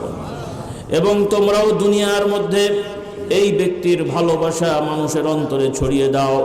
এরপরে আল্লাহর নবী বললেন যে ওই মানুষটার জন্য মানুষের মধ্যে গ্রহণযোগ্যতা আল্লাহ তাআলা দান করেন। তার দুনিয়ায় অনেক লেবাস পোশাক শান শৌকত না থাকলেও তার কথা শুনে তাকে দেখে মানুষ ভালোবাসে। সুবহানাল্লাহ। এদেরই এক এডিশন হলেন শায়েখ মাশায়েখ, যারা মানুষকে দাওয়াত দেন, মানুষ তাদের কথা শোনে, তাদের কথায় অনুপ্রাণিত হয়। বেনামাজিরা নামাজি হয়, বিড়িখোররা মেসওয়াক শুরু করে দেয়, দাড়িহীনরা দাড়ি রেখে ফেলে, মিথ্যাবাদীরা সত্যবাদী হয়। কি আছেন না নেই? প্রমাণ আছে না নাই? আল্লাহ আমাদেরকে সঠিক বুঝ দান করুন। তাহলে যে কথা আমি বলছিলাম, কথা বেড়ে যাচ্ছে। তো আমার দাদাজান ছিলেন বড়, আর আমার ওই দাদাজানের আরেক ভাই, দ্বিতীয় ভাই হযরত মাওলানা আবু জাফর রহমতুল্লাহ আলাই, মানে আমার দাদাজান। আরেকজন তো আমাদের আত্মীয় হন, ইন্তেকাল করেছেন, শর্ষিনা দরবারের মরহুম হুজুরের পীর সাহেবের তার আগের মরহুম রহমতুল্লাহ রাহিমাহুমুল্লাহ। তো তাকে দিয়ে হাদিসের একটা সংকলন করান বাংলায়, উর্দুতে, সেটা হলো আল মাওজুআত। অর্থাৎ সেই সময়ে বিভিন্ন বক্তা সাহেবেরা ওয়াজ নসিহতে মিথ্যা হাদিস বর্ণনা করত, সেজন্য অন্তত আমাদের সিলসিলায় ধারায় যত আলেম ওলামা আছে তারা যাতে করে ওই ভুলভাল বকতে না পারে, সেজন্য আমার পর্দাদা যান আবু বকর সিদ্দিক রহমতুল্লাহ আলাই, তিনি তার সন্তানকে দিয়ে সংকলন করিয়ে এটা সবার মধ্যে প্রচার করান যে এই মিথ্যে হাদিসগুলো তোমরা বলবে না। বলি আলহামদুলিল্লাহ। তাহলে এই ব্যাপারে আমাদের পূর্বপুরুষরা কঠোর, কিন্তু বর্তমানে আমাদের পরিচয়ে পরিচিত অনেকেই এই নীতিটাকে ধরে রাখতে পারছেন না। কেন পারছেন না আল্লাহ পাক ভালো জানেন, না তারাই জানেন। আল্লাহ তাদেরকে সঠিক বুঝ দেন, বলুন আল্লাহুম্মা আমিন। কারণ যে সময় ব্যয় করে আমি 1 ঘন্টা কথা বলে 5-7-10টা নাউজুবিল্লাহ মিথ্যে হাদিস বললাম, আমরা কি পারতাম না সহি হাদিসগুলো বলতে? কি পারতাম না ভাই?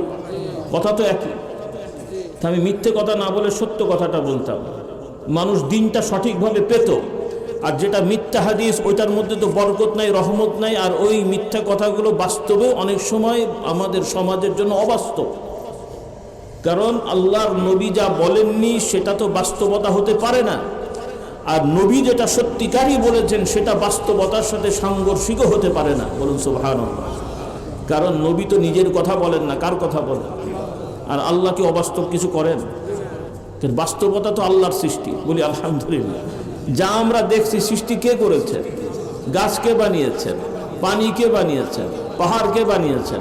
আমাদের কে বানিয়েছেন? পুরুষকে পুরুষ কে বানিয়েছেন? নারীকে নারী কে বানিয়েছেন? কাজে আল্লাহ তাআলার হুকুম সাংঘর্ষিক হবে না। বলি আলহামদুলিল্লাহ। আল্লাহ তাআলা আমাদেরকে বোঝার তৌফিক দেন, বলুন আল্লাহুম্মা আমিন। সেজন্য আমাদের আলোচনা হবে সহিহ এবং হাসান। সহিহ হাসান এগুলো সবই নির্ভরযোগ্য হাদিস। আল্লাহ তাআলা আমাদের বোঝার তৌফিক দান করুন।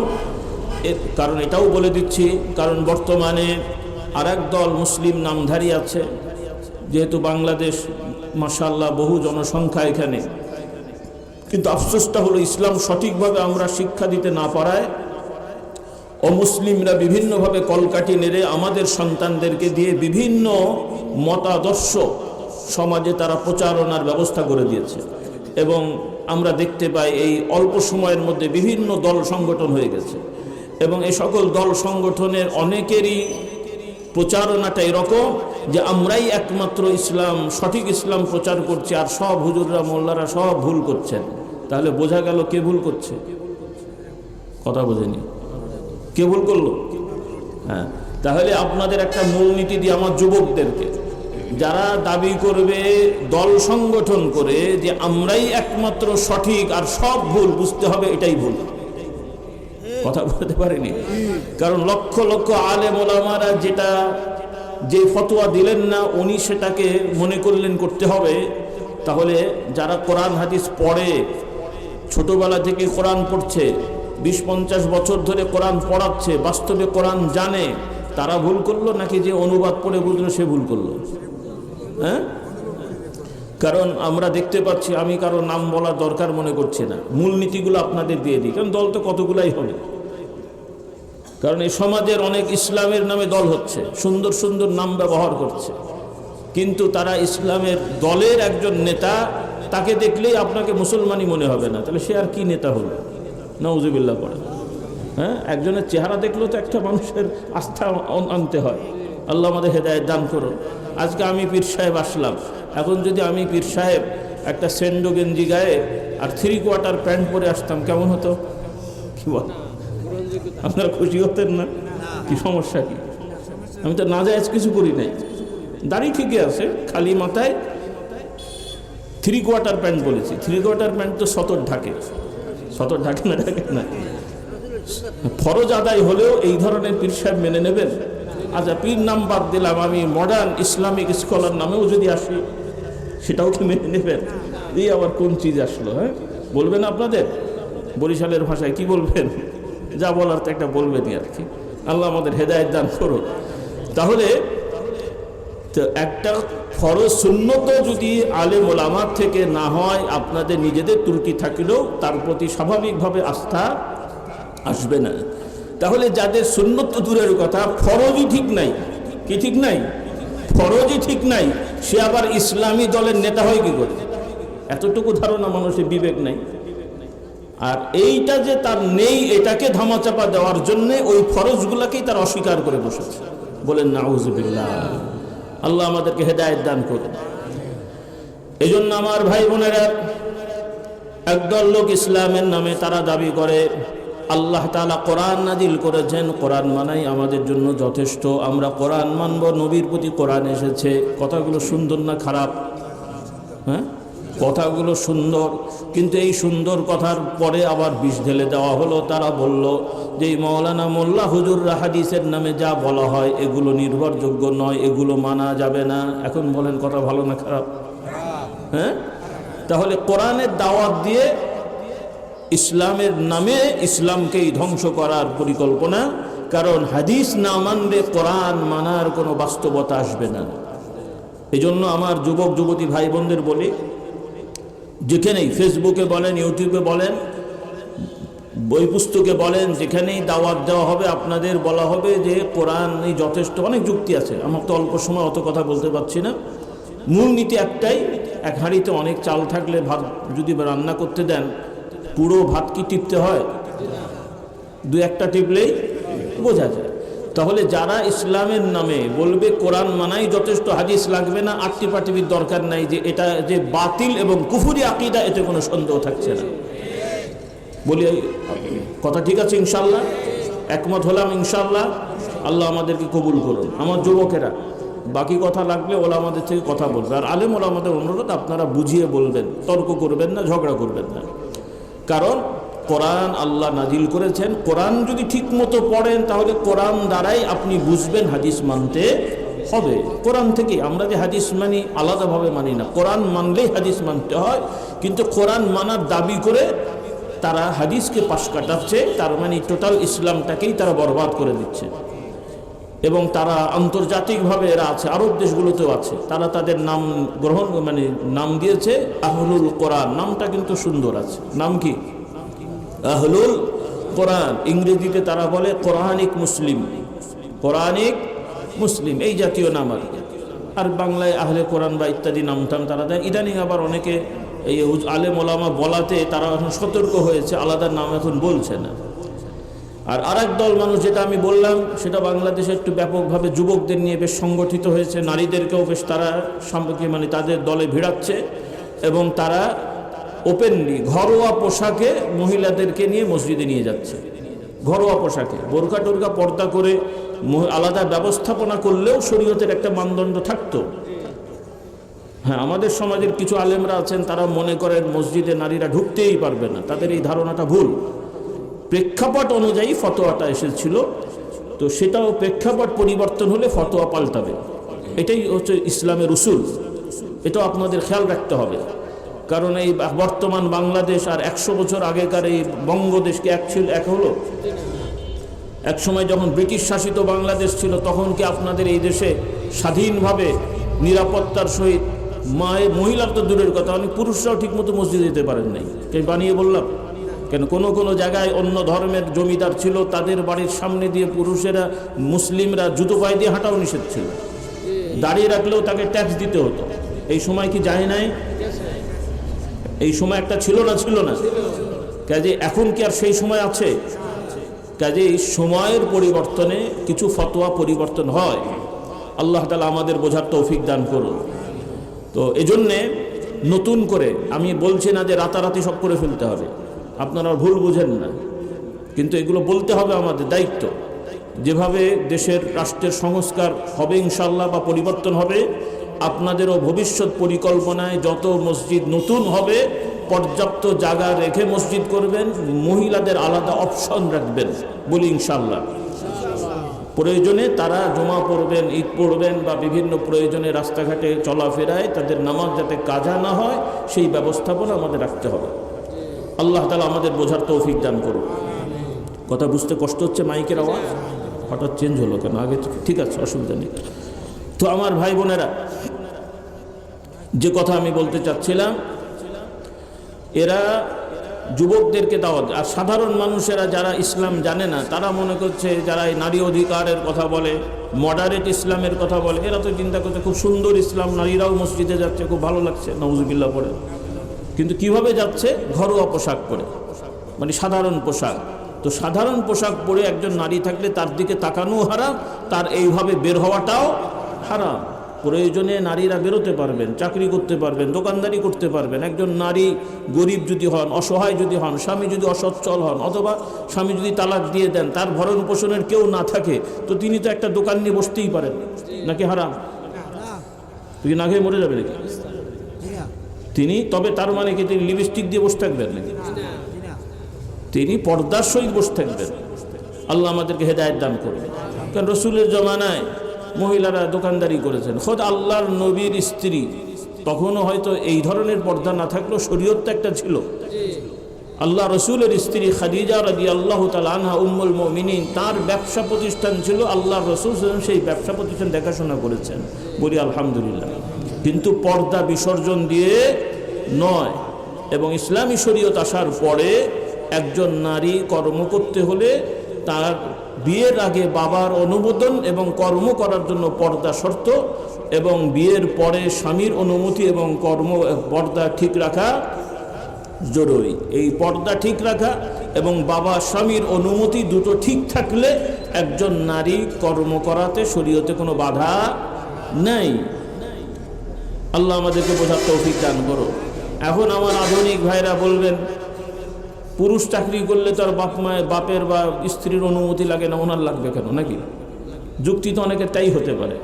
তার মানে এখন মহিলাদের বলা হচ্ছে আপনাদেরকে পরাধীন বানানো হয়েছে। এর মানে কি পরাধীন?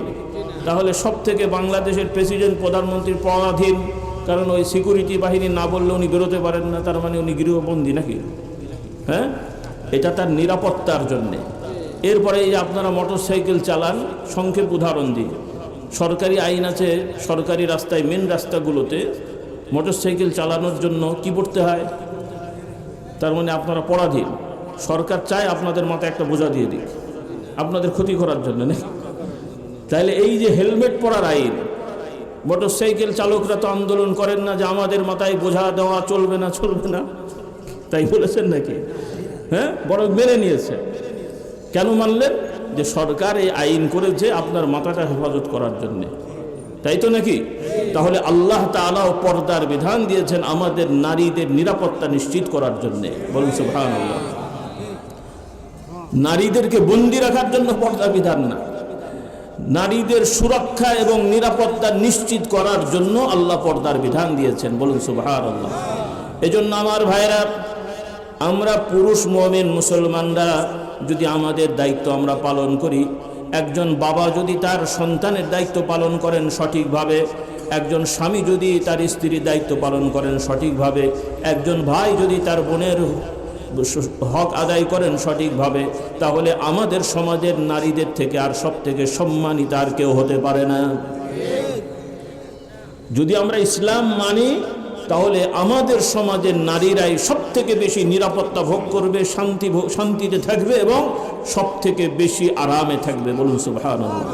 কিন্তু আফসোসটা হলো, আমরা তো বললাম মুসলমানের বাচ্চা হয়ে বসে আছি, ইসলাম তো ঠিক মতো মানি না। অনেক ভাইয়েরা আছেন বোনেদের হক ঠিক মতো দেন না, আপনাদের দেশে নেই মনে হয়। হ্যাঁ, বোনের জমি রেকর্ড করে তাও আবার রাখে নাই, যদি আবার ধরা পড়ে বিক্রি করে দিয়ে হজে চলে গেছে। এই চিজ নেই মনে আপনাদের। এরপরে লম্বা তসবিহ এখন সুবহানাল্লাহ আলহামদুলিল্লাহ পড়ছে, খুব বড় সুফি সাহেব, খুব বড় আল্লাহওয়ালা। এরকম সুফি তো ফেরেশতারা জান্নাতে দিয়ে যাবে। তো আল্লাহ আমাদের হেদায়েত দান করুন।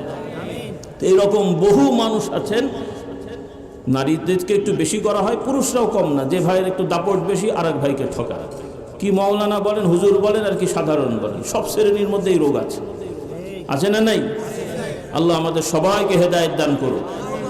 এজন্যে যারা আমাদের ভাইয়েরা নারী অধিকারের কথা বলেন, নারী অধিকারের কথা খারাপ না, কিন্তু নারী অধিকারের নামে আপনারা যে জিনিসগুলো চাচ্ছেন, এতে করে নারীকে অধিকার দেওয়া হবে না, নারীদেরকে বিপদে ফেলা হবে।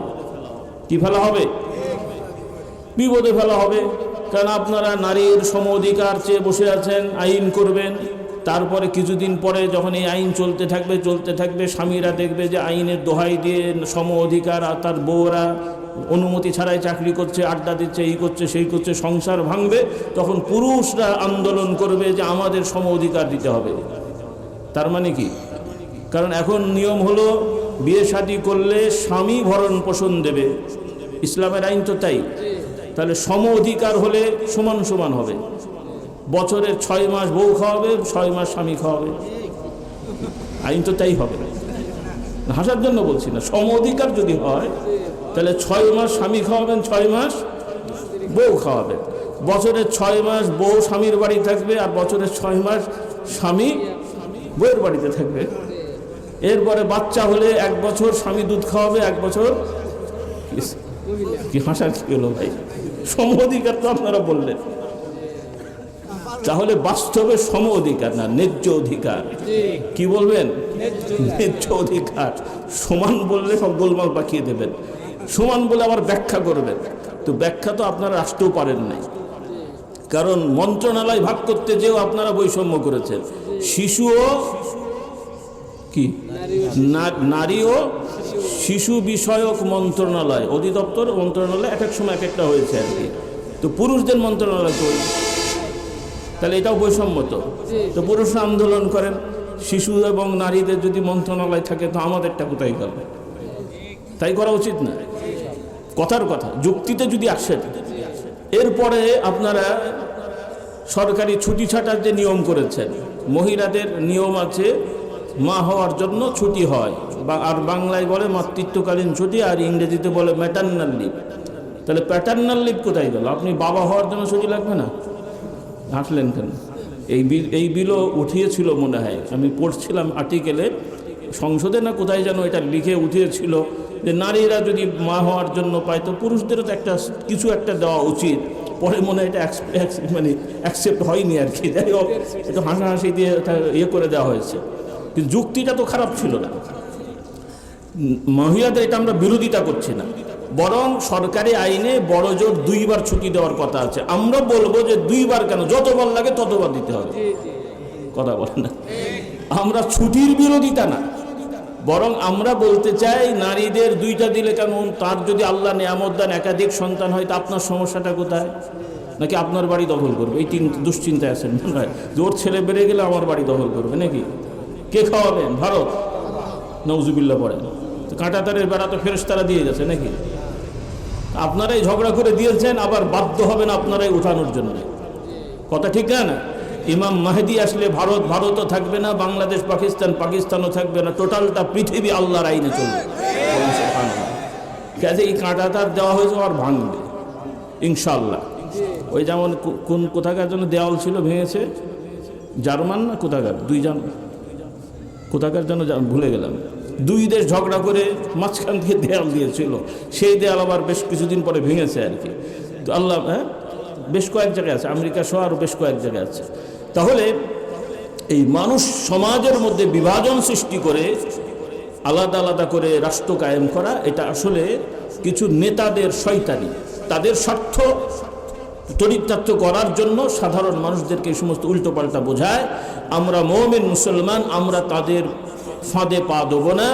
আমরা বিশ্বাস করব পুরো পৃথিবী আল্লাহর সৃষ্টি, সকল মানুষ আল্লাহর সৃষ্টি, আল্লাহর আইনের দাওয়াত দিতে থাকবে, যেখানে যেটা সম্ভব সেটা বাস্তবায়ন করতে হবে, বলি আলহামদুলিল্লাহ।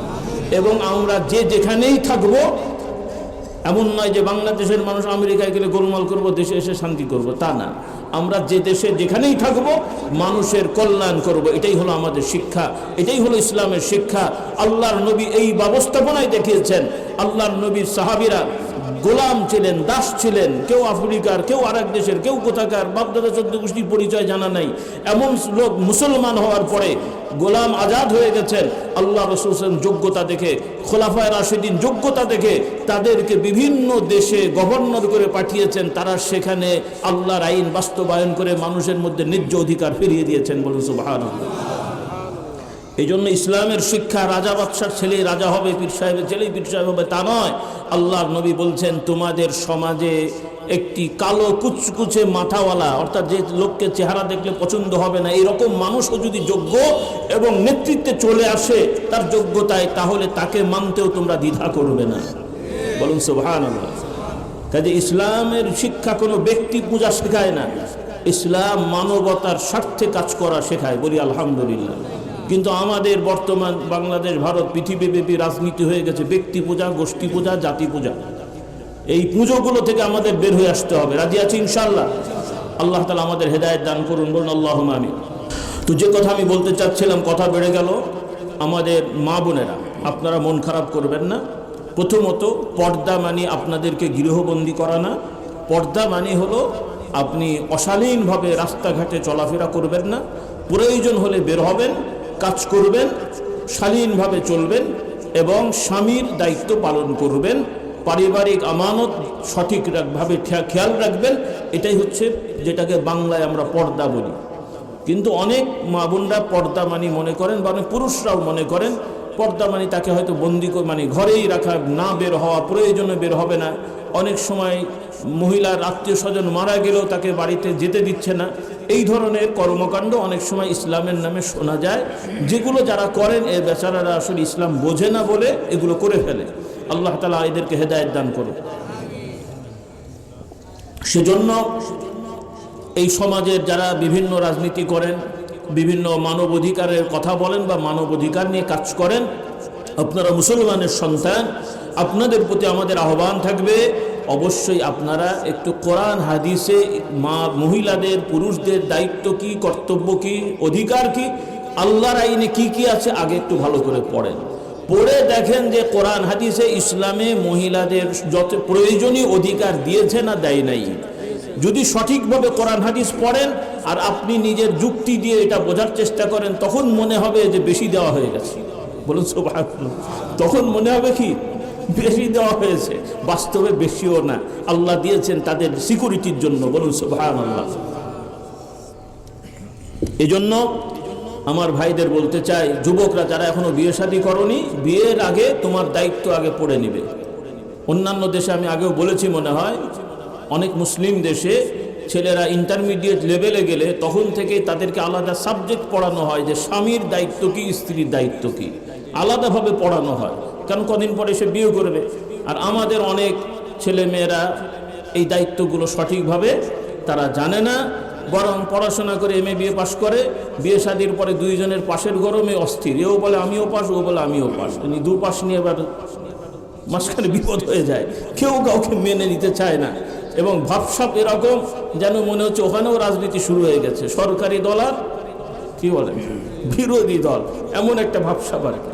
তো এই জন্যে কোরআন যদি শিক্ষা হয়, ইসলামের শিক্ষা যদি সঠিকভাবে আমাদের ছেলেমেয়েরা পড়ে, তাহলে প্রত্যেক স্বামীও বুঝবে যে তার স্ত্রী তার সহধর্মিণী, তার স্ত্রী তার সম্পূরক, এবং প্রত্যেক স্ত্রীও বুঝবে যে তার স্বামী তার নিরাপত্তার জন্য আল্লাহ দিয়েছেন এবং সেও তার জন্য সম্পূরক। বলুন সুবহানাল্লাহ।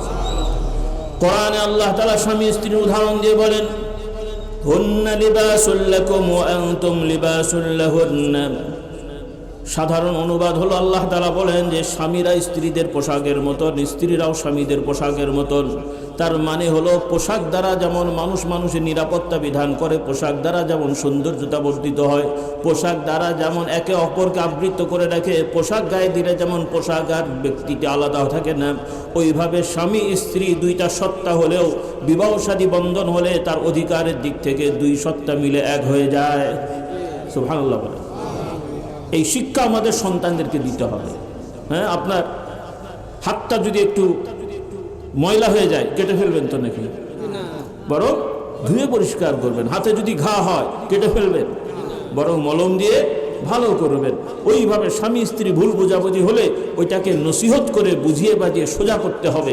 এরপরে যদি একান্ত বিপদ হয়ে যায়, নাউজুবিল্লাহ, ডায়াবেটিক্স রোগী এমন পচন হয়ে গেছে, তখন আর কেটে ফেলা ছাড়া উপায় নাই, তখন নিজের ইচ্ছাও পা কাটতে হয়, আল্লাহ না করুক।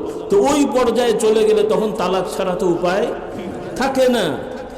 মন্দের ভালো, অপারেশন ভালো না, কিন্তু অনেক সময় বাধ্য হলে করতে হয়। তালাক দেওয়া সাধারণ কাজ না, কিন্তু বাধ্য হলে আল্লাহ বিধান রেখেছেন যেটা অন্য ধর্মে নাই, যার কারণে ওরা বিপদে পড়েছে, যার কারণে বলছে ধর্মই লাগবে না। হ্যাঁ, অন্যান্য ধর্মের মধ্যে নারীদের কোনো সম্পত্তির মালিকানা নেই, অধিকারও নাই, মালিকানাও নেই। বলুন নাউজুবিল্লাহ। আমার যতটুকু জানা, বিভিন্ন ধর্মে নারীদের কোনো অধিকার নাই, সম্পত্তিতে অধিকার নাই, মালিকানা নেই। বাপ মা মরে গেলে ছেলেরা পেয়ে যাচ্ছে, মেয়েরা পাচ্ছে না। স্বামী মরে গেলে ছেলে সন্তানরা পাচ্ছে, মেয়েরাও পাচ্ছে না, স্ত্রীরাও পাচ্ছে না। আবার ধর্মের নামে কোথাও কোথাও দেখা গেল স্বামী মরে গেছে এবং আত্মীয় স্বজন বলল বউকে যে তোমার আর বেঁচে থেকে লাভ কি, স্বামী তো সব তোমার, স্বামী চলে গেছে আর তুমি থাকবে কেন, তোমাকেও ওর সাথে গেলে তুমি স্বর্গে চলে যাবে। স্বর্গে পাঠাতে যে জিন্দা মানুষ মেরে মুর্দার সাথে কবরকে বলে পুড়িয়ে ফেলা হয়েছে, ধর্মের নামে এগুলোও চলেছে। তো এগুলো যদি মানুষ দেখে রে বাবা, সে কি আর ধর্ম মানবে? কিন্তু ইসলামে কি এই কাজ আছে? ইসলামে এই কাজ আছে? বরং ইসলামের বিধান, স্বামী মরে গেছে ইদ্যত পালন করা হবে, এরপরে প্রয়োজন হলে আরেক জায়গায় বিয়ে করবে। এতে কোনো অনুৎসাহিত করা হয়নি, নিষেধাজ্ঞাও নাই, বরং ইসলামের আইনে এই রকম নারী যদি বিবাহ শাদী না করলে অন্যায় পথে যাওয়ার ভয় থাকে, দিয়ে দেওয়াটাই ফরজ। আর এজন্য তাকে স্বাধীন করে দেওয়া হয়েছে যে অবিবাহিত নারী বিয়ের জন্য বাবার দরকার হয় বা অভিভাবকের দরকার হলেও বিবাহিত নারী তালাক হয়ে গেলে বা স্বামী মরে গেলে সে স্বাধীন, কাউকে জিজ্ঞেসও করা লাগবে না সে কাকে বিয়ে করবে করবে না। বলুন সুবহানাল্লাহ। ইসলামের আইন এগুলো, কিন্তু এই আইনগুলো তো আমাদের মেয়েদেরকে আমরা সঠিকভাবে শেখাই না। পুরুষরাও তো অনেকে ঠিক মতো জানেন না। এই বুড়োরা যে বিয়ে বসে আছে, আল্লাহ সবাইকে হেফাজত করুন, বউ নিয়ে তো আছেন, আমরা ভালো দোয়া করি, কিন্তু কি যে হয়ে গেছে কবে, কেন আপনাদের যা মেজাজ, কয়শোবার তালাক দিয়ে তারপরে আবার ঘর করেছেন, ঠিক আছে? কি রাগ করলেন আপনারা? হ্যাঁ, এই যুবকেরা ঝগড়া হলে 100বার 14 গোষ্ঠী তালাক দিয়ে বসে আছে। আবার সালিশে আবার নেতারা বলেও ছেলে মানুষ বলে ফেলছে থাকো, সব সন্তান হয়েছে সাহেব যারা তো। আর আমি বলছি না মুখ খারাপ করে, কথা বোঝা যায়নি? ইসলাম মানা লাগবে না লাগবে না? যুবকেরা বিয়ে করার আগে তালাকটা শিখে নাও, খবরদার গুণ অক্ষরে তালাক শব্দটা মুখে বলে হুজুর আবার আনলেন কেন? আরে আমি শেখানোর জন্য বলছি, তালাক শব্দটা আনা যাবে না। যাবে কখন? যদি একান্ত দরকার হয় বুঝে শুনে। এটা কোনো গালাগালি না যে হুট করে ঝগড়া করে তালাক গাল দিয়ে দিলাম, নওজুবিল্লাহ। কিন্তু আমাদের অনেক ভাইয়েরা এই সমস্ত কাজ করে বসেন। আবার নেতারাও ইসলামের আইনকে বরখেলাপ করে বানিয়ে ফেলেছেন রাগের মাথায় তালাক হয় না, নওজুবিল্লাহ পড়েন। এই সমস্ত উল্টোপাল্টা ফতোয়া দিয়ে, রাগ বলতে কোন রাগ? একটা হলো পাগলামি, তো পাগলের কথা আলাদা, আর একটা হলো স্বাভাবিক রাগ। স্বাভাবিক রাগেও তালাক দিলে কি হবে? ভয় পাচ্ছেন নাকি? কথাও বলছেন না নাকি আবার ফেসে আছেন? যাক, কোন আল্লাহ হিদায়াত দান করুন। কাজে ইসলামের আইন শিখে নেন, এগুলো শিখতে হবে। রাজি আছি ইনশাআল্লাহ? আল্লাহ তাআলা আমাদের বোঝার তৌফিক দান করুন। এই জন্য মা বোনদের, মেয়েদের বলতে চাই, অবশ্যই তোমরা কাজ করবে, পড়াশোনা করবে, পর্দার সহিত সমাজে ভূমিকা রাখবে, পর্দার খেলাফ করে নয়।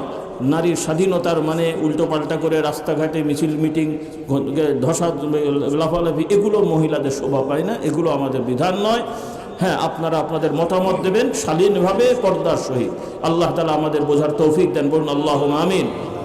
সর্বোপরি আমার যুবক ভাইদের, ভাই বোনদের বলতে চাই, প্রচলিত কিছু নিয়ম আছে, রাতারাতি ভালো সব পাল্টাবে আমি বলছি না, মানে পাল্টায় না সাধারণত, কিন্তু অন্তত এই বুঝগুলো থাকতে হবে যে আমরা মুসলমান, আমাদের সবটাই আল্লাহর পক্ষ থেকে পূর্ণাঙ্গভাবে দেওয়া হয়েছে।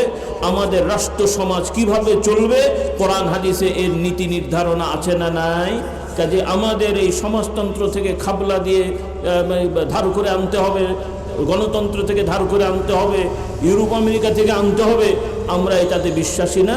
যারা নেতারা আছেন তাদের অনুরোধ করব, আপনারা মুসলমানের সন্তান, আপনারা তাদের রাষ্ট্রবিজ্ঞান পড়ে অনুপ্রাণিত হয়েছেন, যার কারণে তাদেরটা ভালো লাগছে, কিন্তু তাদের যেই ভালো দিকগুলো সেটাও যদি ভালো করে গবেষণা করেন, দেখবেন এগুলো তারা কোরআন থেকে, ইসলাম থেকে, নবীর আদর্শ থেকে নিয়েছে। বলুন সুবহানাল্লাহ। কাজেই আপনারা কোরআন হাদিসে ফেরত আসেন, তাহলে সমাজটা শান্তির সমাজ হবে। আর যদি এই খাবলা দিয়ে আপনারা চালাতে চান, হ্যাঁ, অটোরিকশা বানিয়েছেন, সাইকেলের চাকা, মোটর সাইকেলের কি বলে স্পক, এরপরে আরেকটার ইঞ্জিন, যে কি হবে রাস্তাঘাটে কতবার যে উল্টাবে তা ঠিক আছে? কথা বলেনি কেন? ইঞ্জিনের সাথে বেল্টের গতির মিল নাই, ব্রেক শুর সাথে ক্যাপাসিটির মিল নাই, যার কারণে তো অ্যাক্সিডেন্ট করবেই। কাজে এই ধরনের গোলমালে বিধান দিয়ে মুসলমান সমাজে ওরা যা পারে করছে, করুক গে যাক, অন্তত মুসলমান সমাজে এগুলো চলে না। নাকি আপনারা আবার আইন করবেন শুয়োর খারাপ, তবে বিসমিল্লাহ বলে জবাই করলে হালাল। এখন তো কদিন পরে চাই বিধান হবে মনে হয়, সব জায়গায় বিসমিল্লাহ সুবহানাল্লাহ লাগালেই মনে করলেন যে হালাল হয়ে গেল। বিষয়টা তো এরকম না রে বাবা।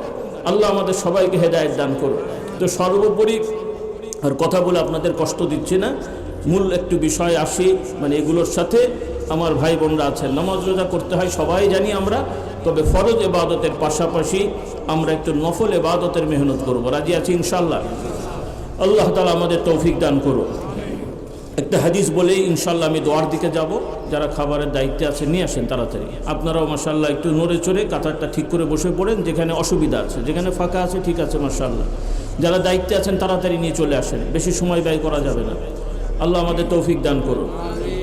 তো রাসূলুল্লাহ সাল্লাল্লাহু আলাইহি ওয়াসাল্লাম বলেন হাদিসে কুদসি, রাসূলুল্লাহ সাল্লাল্লাহু আলাইহি ওয়াসাল্লাম বলেন, আল্লাহ তাআলা বলেন, আমার প্রিয় বান্দা যারা হয়, আমার এই প্রিয় বান্দাদের সাথে যারা শত্রুতা করে আমি তাদের বিরুদ্ধে যুদ্ধ ঘোষণা করে দিই।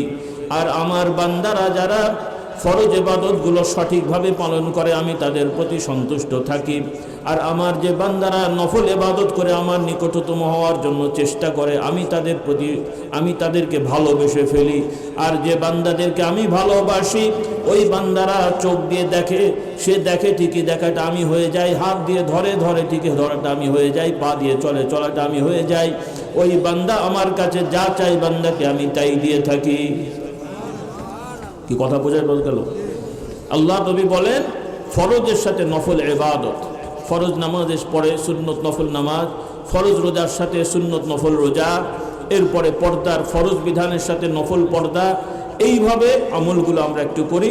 এর মধ্যে অন্যতম হলো জিকির আজকার, কলেমা শরীফ, লা ইলাহা ইল্লাল্লাহ, সুবহানাল্লাহ, আলহামদুলিল্লাহ, আল্লাহু আকবার, সুবহানাল্লাহি ওয়া বিহামদিহি, সুবহানাল্লাহিল আযীম। এই ধরনের আমলগুলো আমরা একটু করার চেষ্টা করব, বলি ইনশাআল্লাহ। আল্লাহ তাআলা আমাদের তৌফিক দান করুন। বিশেষ করে ফজরের পরে পুরুষেরা মসজিদে একটু জিকির আজকার করবেন ব্যক্তিগতভাবে।